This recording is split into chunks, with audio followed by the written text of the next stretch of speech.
All right, so we've been married 24 years, working on 25. She was 20, I was 26. Uh, we had a sweet, sweet baby girl that we love, and that's why we got married, and it was kind of tough at first. We've said before, first 10 years, it was kind of tough on me. Second 10 years was really tough on her. We didn't really communicate at all whatsoever. I didn't really know how to. Kind of just, when we had two more kids pretty quick, so that was mostly our life was just coordinating with kids, raising kids, coaching kids. I came to a point where I just started to ignore her.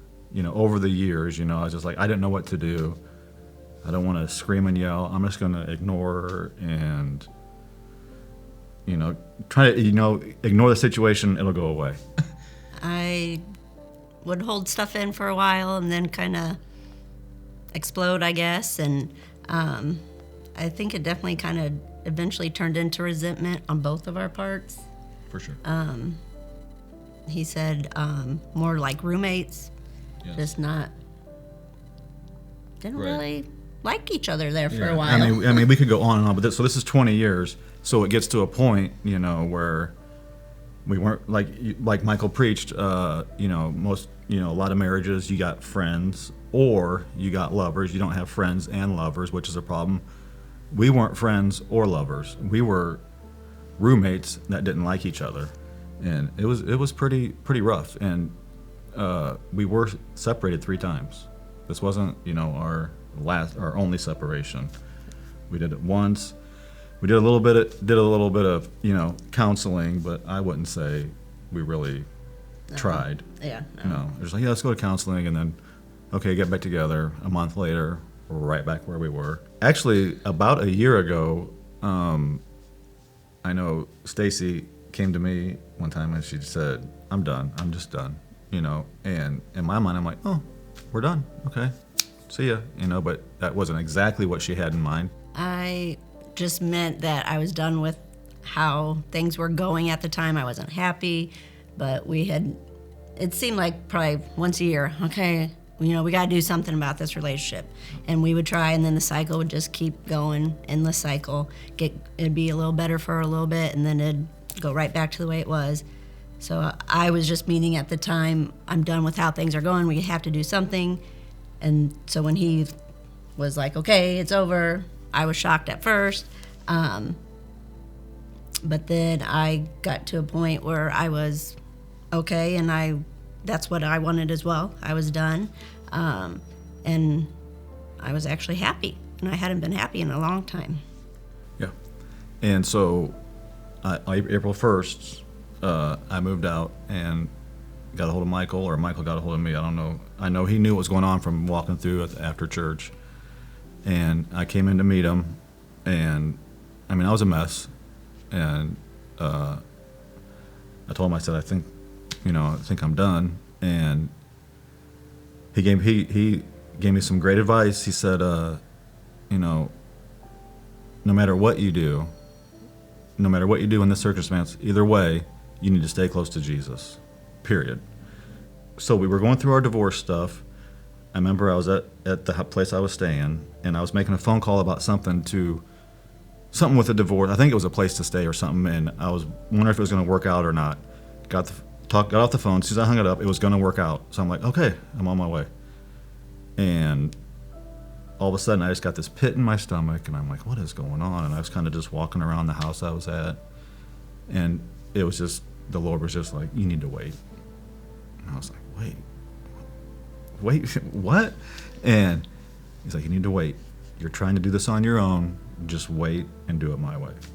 So I went back to our house, and on her birthday, we went back in the bedroom, and I'm like, I don't know what's going on. The Lord was like, you think you need to wait? And she's like, I could see by the look on her face. She's like, what? And I said, all I know is I'm not going to proceed with anything right now. And I know faith is a big deal, and the Bible says, all you need is a mustard seed of faith. And here I am, and I got like a half of a mustard seed, maybe. And that's always, and I should say always through this whole marriage, that's about all I had this whole time. But you know, a little part of me just couldn't give up on God. You just couldn't, you know.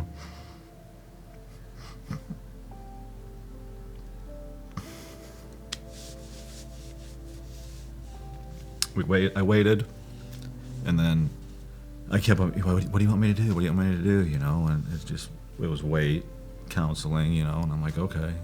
The more we would just hang out, it got better each time, I think. At first it was awkward. It's like, what do we talk about? What do we not talk about? Yeah. So it just got easier hanging out, kind of like starting over getting to know each other almost. Yeah. And I would say maybe the biggest turning point for me was right, you know, I think I took her flowers, and, you know, my mom and dad came and stayed with me for 2 months, which was huge, but they were back home, I was on the phone with them, and we were talking about a relative that was having health issues, and, you know, he was just like, oh, I pray about it, and God's going to heal me. And my mom says, you can't just pray about it and not do anything.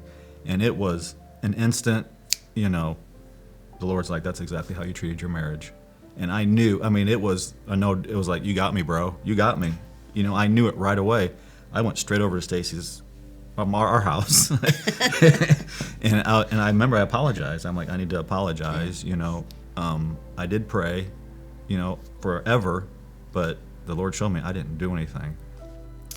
So things had been going pretty well, and I just felt that I guess it was time to talk about moving back in and giving it 100%, both of us. And so I just said something about maybe it's time you move back in, and he was all about it. And heck yeah, let's go.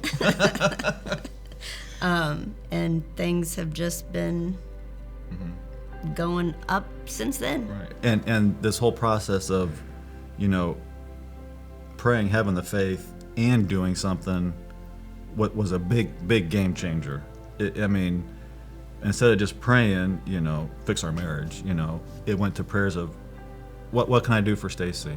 You know, because the Lord knows what she wants more than she knows what she wants, you know, and what can I do for her? And that just blossomed, and something we both agree, something supernatural happened in our hearts, because I mean, 20 years of living with a roommate that you don't really like, and then the combination of our faith, prayer, obedience, action, all that together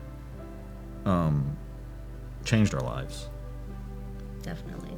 It went from, you know, roommate to best friend and love of my life, which I thought I would never say. To true husband and wife.